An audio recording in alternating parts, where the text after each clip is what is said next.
या क्षणाची दृश्य पाहू शकतोय। तर यावेळेस विरोधी पक्षाचे आमदार यांनी देवेंद्र फडणवीस यांची भेट घेतलेली आहे, मुख्यमंत्र्यांची भेट घेतलेली आहे आणि यासोबतच यावेळेस उपमुख्यमंत्री एकनाथ शिंदे सुद्धा उपस्थित असल्याचं आपण बघू शकतोय। यामध्ये आपण दृश्यांमध्ये बघतोय काँग्रेसचे प्रदेश अध्यक्ष नाना पटोले हे सुद्धा उपस्थित असल्याचं पाहतोय। शिवाय या भेटी दरम्यान अजित पवार सुद्धा उपस्थित असल्याचं आपण या दृश्यांमध्ये पाहतोय। भास्कर जाधव सुद्धा उपस्थित आहेत।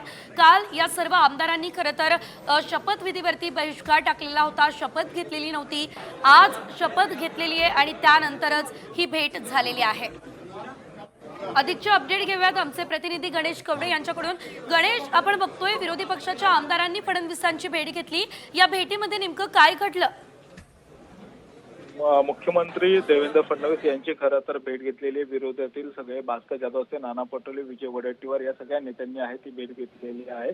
जर आपण बघितलं असेल तर विरोधकातील असणाऱ्या पक्षांकडे आहे ते विरोधी व्हावे अशी संख्याबळ सध्या तरी पाहायला मिळत आहे। त्यामुळे महाविकास आघाडी म्हणून कुठेतरी आम्हाला विरोधी पक्ष नेतेपद देण्यात यावं अशी मागणी प्रामुख्याने या विरोधी पक्षातील नेत्यांनी आहे ती मुख्यमंत्री देवेंद्र फडणवीस यांच्याकडे पाहायला मिळते। त्यामुळे आता तीन पक्षाचं एकत्र करून यांना